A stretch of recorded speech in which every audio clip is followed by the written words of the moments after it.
ఇది 4th generation shift. ఇది almost అందరికీ తెలిసిందే, అందుకే నేను పెద్దగా బయట లోపల ఏం చూపించట్లేదు. కాకపోతే షిఫ్ట్లో ఒక ప్రాబ్లం ఉంది, అది అందరు ఫేస్ చేశారా లేదా అని నాకు తెలీదు. కాకపోతే నేను మాత్రం ఖచ్చితంగా ఫేస్ చేశాను, దానివల్ల నేను కొద్దిగా ఇబ్బంది పడ్డాను. అదేంటంటే సీటు హైట్ అడ్జస్ట్మెంట్ అనమాట. దీంట్లో 4 వేరియంట్స్ 5 వేరియంట్స్ ఉన్నాయి. లాస్ట్ 2 వేరియంట్స్ మాత్రం హైట్ అడ్జస్ట్మెంట్ వస్తుంది, మొదటి 2 వేరియంట్స్లో రాదు. ఆఫ్టర్ మార్కెట్ బయట వేయిద్దామన్నా కూడా దాదాపు 10 నుంచి 15 వేల ఖర్చు అవుతుంది.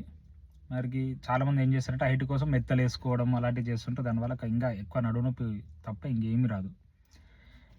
దానికోసం ఒకటి ఆలోచించాను నేను, ఇది అసలు మీకు ఎక్కడ ఏ కార్ డెకర్లో కూడా ఎవ్వరు కూడా చేయలేరు. ఇది ఒకవేళ తెలిసినా కూడా వాళ్ళకు ఒక 1 రూపీ కూడా ప్రాఫిట్ అనేది రాదు, కాబట్టి ఎవ్వరు కూడా చెయ్యలేరు దీన్ని.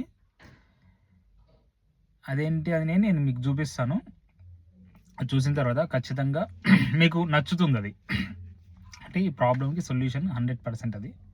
కాకపోతే అది ఏంటంటే కొద్దిగా దీనికోసం కొద్దిగా టైం కేటాయించాలి.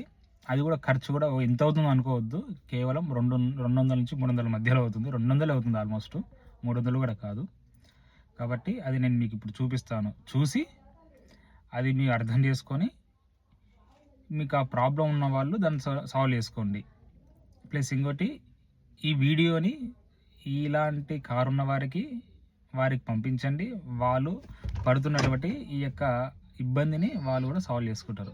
ఇప్పుడు మీకు ఆ వీడియోస్ కానీ ఆ సీట్ అడ్జస్ట్మెంట్ ఏ విధంగా వేసుకున్నాను ఒకసారి మీకు వీడియో పెడతాను, ఫొటోస్ పెడతాను, చూడండి. ఏమైనా డౌట్ ఉన్న వాళ్ళు ఉంటే నాకు కామెంట్లో ఖచ్చితంగా పెట్టండి, నేను ఖచ్చితంగా మీకు రిప్లై ఇస్తాను. ఎందుకంటే ఆల్మోస్ట్ ఇది అందరి ప్రాబ్లం ఇది, సరేనా? Okay, thanks. ఇది